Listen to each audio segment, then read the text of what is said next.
A Tale of Two Cities, by Charles Dickens. Book the First, Recalled to Life. Chapter 4. The Preparation. When the mail got successfully to Dover in the course of the forenoon, the head drawer at the Royal George Hotel opened the coach door as his custom was. He did it with some flourish of ceremony, for a mail journey from London in winter was an achievement to congratulate an adventurous traveller upon. By that time there was only one adventurous traveller left, he congratulated, for the two others had been set down at their respective roadside destinations. The mildewy inside of the coach, with its damp and dirty straw, its disagreeable smell, and its obscurity, was rather like a larger dog kennel. Mr. Lorry, the passenger, shaking himself out of it in chains of straw, a tangle of shaggy wrapper, flapping hat, and muddy legs, was rather like a larger sort of dog. "There will be a packet to Calais tomorrow, drawer?" "Yes, sir, if the weather holds and the wind sets tolerable fair. The tide will serve pretty nicely at about 2 in the afternoon, sir. Bed, sir?" "I shall not go to bed till night, but I want a bedroom and a barber." "And then breakfast, sir?" "Yes, sir. That way, sir, if you please. Show Concord, gentleman's valise and hot water to Concord. Pull off gentleman's boots in Concord. You will find a fine sea-coal fire, sir. Fetch barber to Concord. Stir about there now for Concord." The Concord bedchamber being always assigned to a passenger by the mail, and passengers by the mail being always heavily wrapped up from head to foot, the room had the odd interest for the establishment of the Royal Gorge that, although but one kind of man was seen to go into it, all kinds and varieties of men came out of it. Consequently, another drawer, and 2 porters, and several maids, and the landlady were all loitering by accident at various points of the road between the Concord and the coffee-room, when a gentleman of 60, formally dressed in a brown suit of clothes, pretty well worn, but very well kept, with large square cuffs and large flaps to the pockets, passed along on his way to his breakfast. The coffee-room had no other occupant that forenoon than the gentleman in brown. His breakfast table was drawn before the fire, and as he sat, with its light shining on him, waiting for the meal, he sat so still that he might have been sitting for his portrait. Very orderly and methodical he looked, with a hand on each knee, and a loud watch ticking a sonorous sermon under his flapped waistcoat, as though it pitted its gravity and longevity against the levity and evanescence of the brisk fire. He had a good leg, and was a little vain of it, for his brown stockings fitted sleek and close, and were of a fine texture. His shoes and buckles, too, though plain, were trim. He wore an odd, little sleek, crisp, flaxen wig, setting very close to his head, which wig, it is to be presumed, was made of hair, but which looked far more as though it were spun from filaments of silk or glass.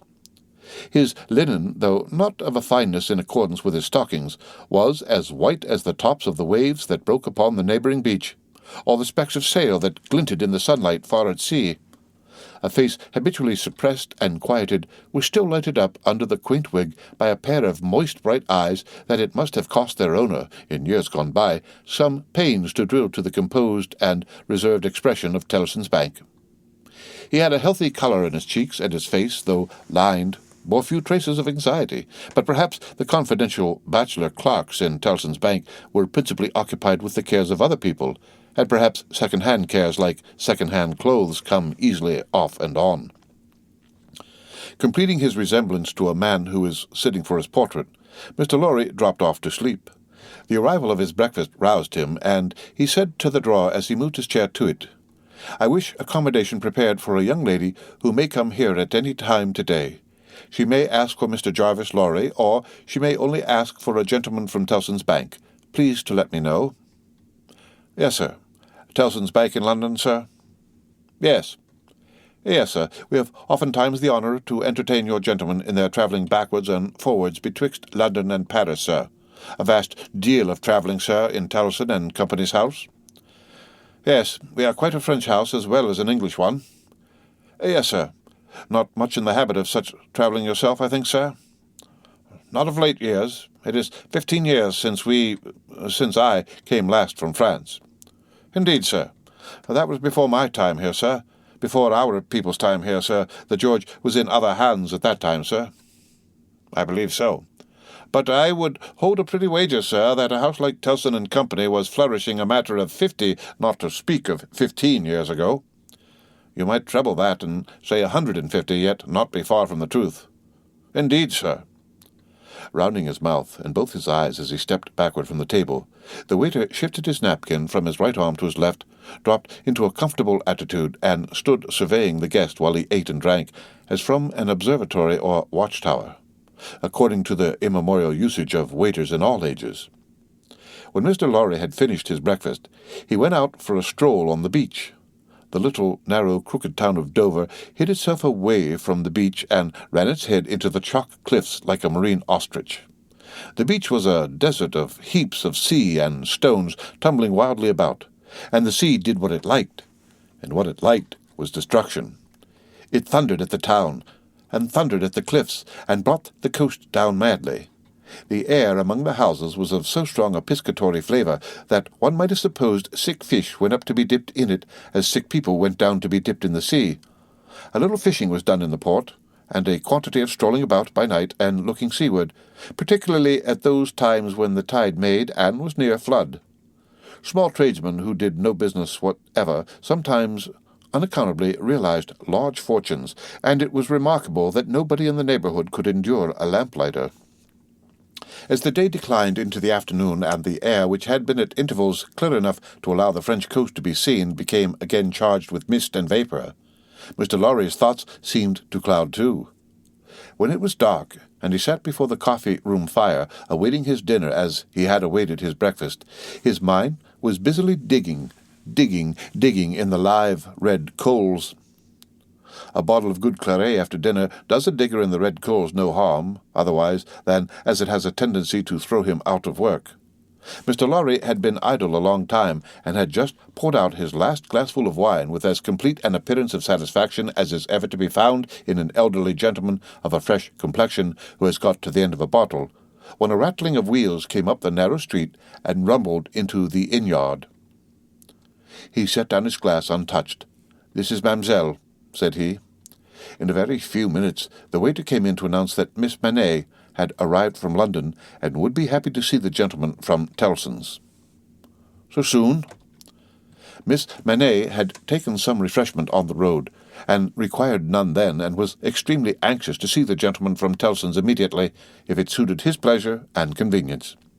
The gentleman from Tellson's had nothing left for it but to empty his glass with an air of stolid desperation, settle his odd little flaxen wig at the ears, and follow the waiter to Miss Manet's apartment. It was a large, dark room, furnished in a funereal manner with black horsehair, and loaded with heavy, dark tables. These had been oiled until the two tall candles on the table in the middle of the room were gloomily reflected on every leaf, as if they were buried in deep graves of black mahogany, and no light to speak of could be expected from them until they were dug out. The obscurity was so difficult to penetrate that Mr. Lorry, picking his way over the well-worn Turkey carpet, supposed Miss Manet to be for the moment in some adjacent room, until, having got past the two tall candles, he saw, standing to receive him by the table between them and the fire, a young lady of not more than 17, in a riding cloak, and still holding her straw travelling hat by its ribbon in her hand.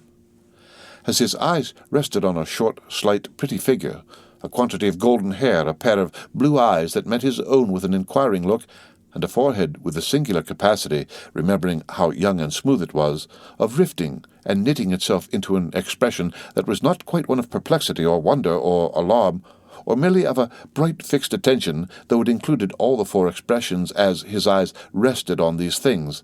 A sudden, vivid likeness passed before him of a child whom he had held in his arms on the passage across that very channel, one cold time when the hail drifted heavily and the sea ran high.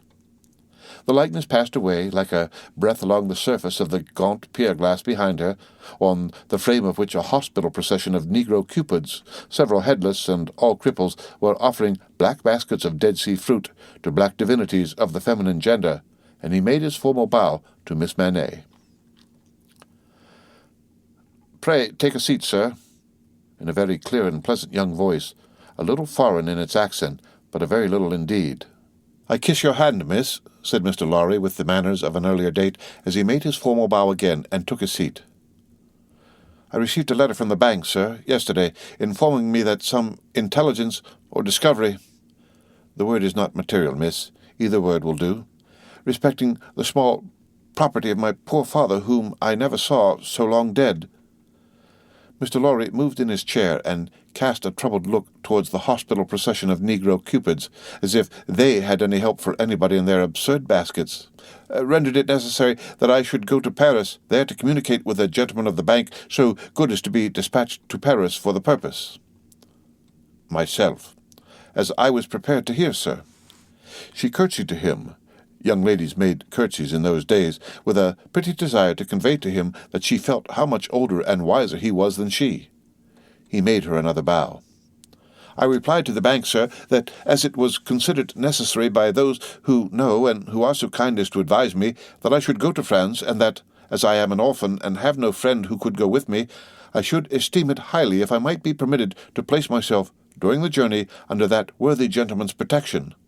The gentleman had left London, but I think a messenger was sent after him to beg the favour of his waiting for me here." "I was happy," said Mr. Lorry, "to be entrusted with the charge. I shall be more happy to execute it." "Sir, I thank you indeed. I thank you very gratefully. It was told me by the bank that the gentleman would explain to me the details of the business, and that I must prepare myself to find them of a surprising nature. I have done my best to prepare myself, and I naturally have a strong and eager interest to know what they are." "Naturally," said Mr. Lorry. "Yes, I—" After a pause, he added, again settling the crisp, flaxen wig at the ears, "It is very difficult to begin." He did not begin, but in his indecision met her glance. The young forehead lifted itself into that singular expression, but it was pretty and characteristic besides being singular, and she raised her hand as if with an involuntary action she caught at or stayed some passing shadow. "Are you quite a stranger to me, sir?" "Am I not?" Mr. Lorry opened his hands and extended them outwards with an argumentative smile. Between the eyebrows, and just over the little feminine nose, the line of which was as delicate and fine as it was possible to be, the expression deepened itself as she took her seat thoughtfully in the chair by which she had hitherto remained standing.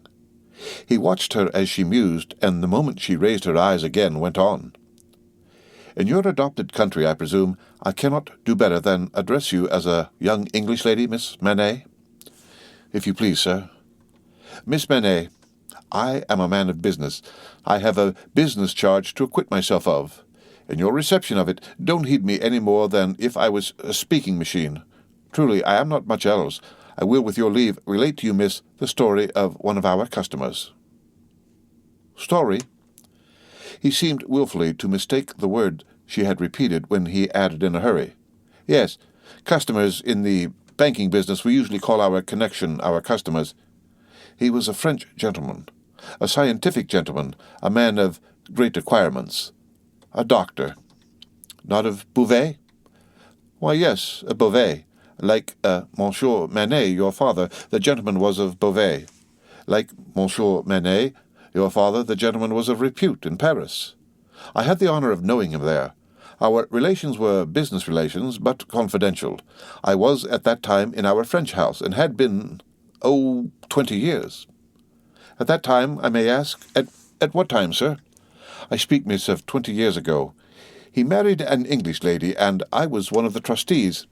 His affairs, like the affairs of many other French gentlemen and French families, were entirely in Tellson's hands.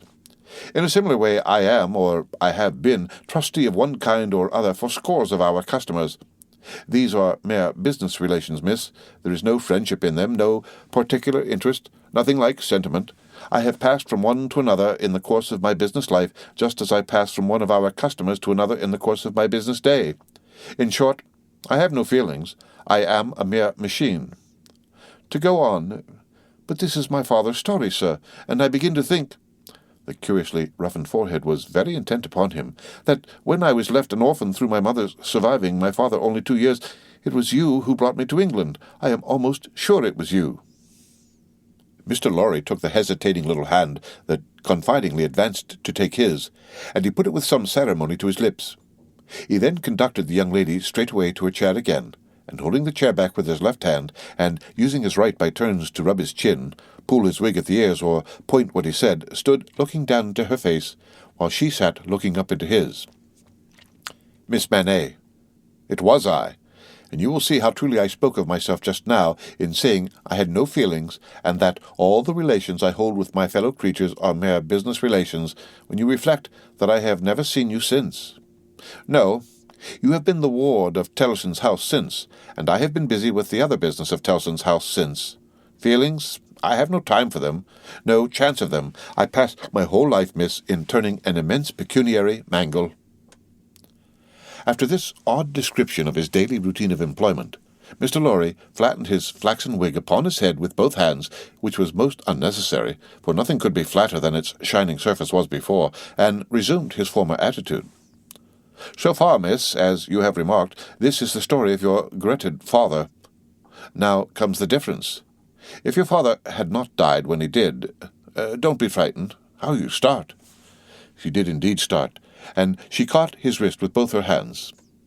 "Pray," said Mr. Lorry in a soothing tone, bringing his left hand from the back of the chair to lay it on the supplicatory fingers that clasped him in so violent a tremble, "pray control your agitation. A matter of business, as I was saying." Her look so discomposed him that he stopped, wandered, and began anew.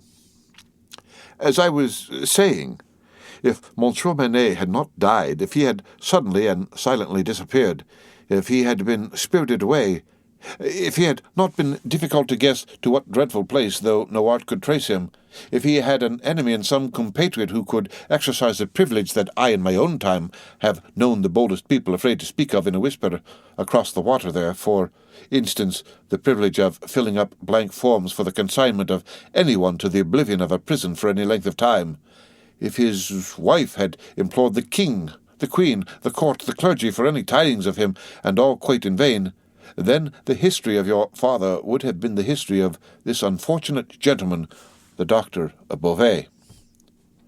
"I entreat you to tell me more, sir." "I will. I am going to. You can bear it." "I can bear anything but the uncertainty you leave me in at this moment." "You speak collectedly, and you are collected. That's good," though his manner was less satisfied than his words. "A matter of business. Regard it as a matter of business, a business that must be done. Now, if this doctor's wife, though a lady of great courage and spirit, had suffered so intensely from this cause before her little child was born—" "The little child was a daughter, sir." "A daughter. A matter of business. Don't be distressed, miss. If the poor lady had suffered so intensely before her little child was born that she came to the determination of sparing the poor child the inheritance of any part of the agony she had known the pains of, by rearing her in the belief that her father was dead—" "No, don't kneel. In heaven's name, why should you kneel to me?" "For the truth. Oh, dear, good, compassionate sir, for the truth." A matter of business. You confuse me, and how can I transact business if I am confused? Let us be clear-headed.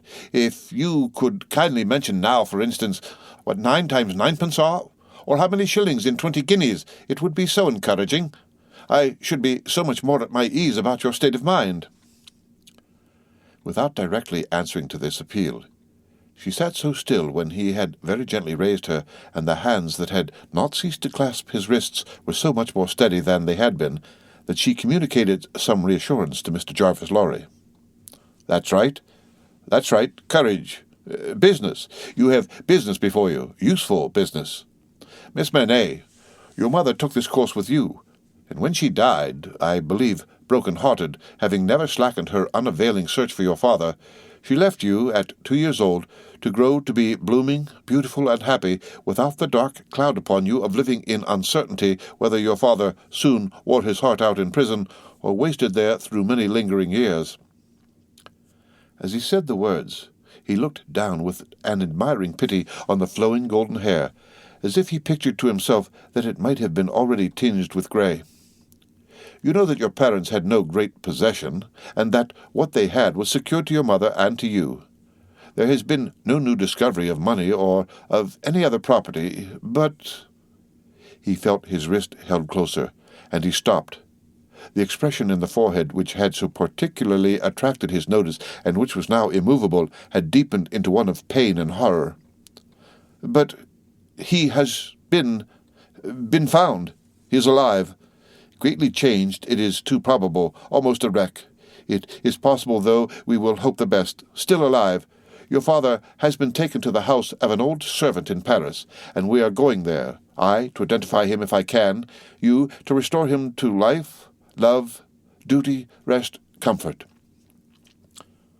A shiver ran through her frame, and from it through his.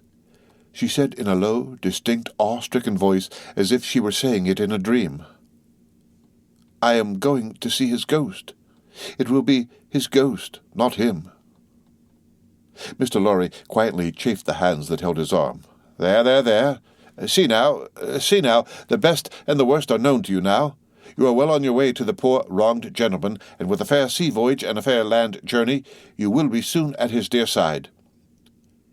She repeated in the same tone, sunk to a whisper, "I have been free. I have been happy, yet his ghost has never haunted me." "Only one more thing," said Mr. Lorry, laying stress upon it as a wholesome means of enforcing her attention. "He has been found under another name, his own, long forgotten or long concealed. It would be worse than useless now to inquire which, worse than useless to seek to know whether he has been for years overlooked or always designedly held prisoner. It would be worse than useless now to make any inquiries, because it would be dangerous. Better not to mention the subject anywhere or in any way, and to remove him, for a while at all events, out of France.